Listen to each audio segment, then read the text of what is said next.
प्रधानमंत्री आवास योजना का लाभ मिलेगा। रेहड़ी और ठेला लगाने वाले हमारे भाई बहनों को भी भाजपा सरकार में स्वनिधि योजना का लाभ तेज गति से दिलाया जाएगा। साथियों, कोलकाता के साथ ही बंगाल के दूसरे शहरों में भी आत्मनिर्भर भारत को ऊर्जा देने की भरपूर क्षमता है। भाजपा सरकार में इन शहरों के इंफ्रास्ट्रक्चर को आधुनिक बनाया जाएगा ताकि वहां पढ़ाई, कमाई और बुजुर्गों के लिए दवाई के नए साधन विकसित किए जा सके। पश्चिम बंगाल में फूड प्रोसेसिंग और पोर्ट लेड डेवलपमेंट की भरपूर संभावना है। आत्मनिर्भर भारत अभियान के तहत इन उद्योगों में निवेश को यहां प्रोत्साहित किया जाएगा। इससे किसानों से लेकर मछुआरों तक हर किसी को लाभ मिलेगा। बहनों और भाइयों, पश्चिम बंगाल में आशोल परिवर्तन के लिए गांव और शहरों के स्थानीय शासन यानी ग्राम पंचायत, नगर निगम और नगर पालिकाओं के शासन में पूरी पारदर्शिता भी उतनी ही जरूरी है। इस लोकतांत्रिक व्यवस्था को जिस तरह से तहस नहस किया गया है वो आप भली भांति जानते हैं। इस व्यवस्था को बंगाल में भाजपा फिर से मजबूत करेगी। सरकारी सिस्टम पर, पुलिस पर, प्रशासन पर जनता का विश्वास जागे। हम वो परिवर्तन लेके रहेंगे, ये हम लाएंगे।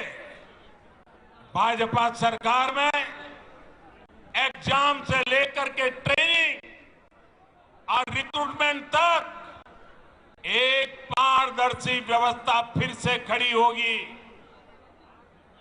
स्किल डेवलपमेंट के लिए केंद्र सरकार की योजनाओं को यहां ईमानदारी से लागू किया जाएगा। पश्चिम बंगाल में नई राष्ट्रीय शिक्षा नीति के विस्तार को भी बल दिया जाएगा।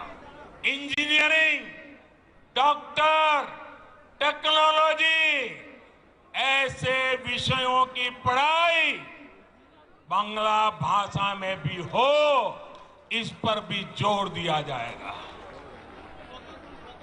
अंग्रेजी नहीं जानता, इसलिए गरीब का बच्चा, गरीब की बेटी अब डॉक्टर बनने के सपने से दूर नहीं रहेगी।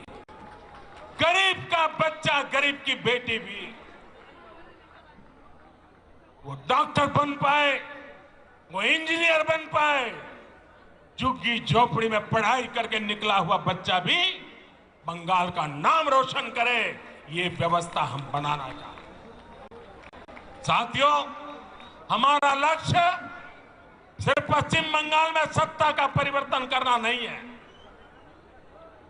यही एकमात्र उद्देश्य नहीं है। हम बंगाल की राजनीति को विकास केंद्रित राजनीति की तरफ ले जाना चाहते हैं। 5 साल बर्बाद हो चुके हैं, अब बंगाल को बर्बाद होने का अवसर किसी को नहीं देना चाहिए। और इसलिए हम आशोल परिवर्तन की बात कर रहे हैं। और आशोल परिवर्तन के इस महायज्ञ में बंगाल के लोगों को भी ये भी याद रखना है कि उनके साथ किस तरह का छल बार बार लगातार कैसा छल किया गया है, इसे भूलना नहीं। साथियों, आजादी के नारे पर कांग्रेस सत्ता में आई थी। आजादी के बाद कुछ समय काम हुआ, लेकिन फिर बंगाल पर वोट बैंक की राजनीति हावी होती चली गई। इस राजनीति को वामपंथियों ने बढ़ाया और आगे लिया, और वामपंथियों ने तो नारा दिया। आपको याद होगा, बंगाल के लोगों को याद होगा, वामपंथी क्या कहते थे? कांग्रेसेर कालो हाथ, कांग्रेसेर कालो हाथ भंगे दाओ गुड़िए दाओ।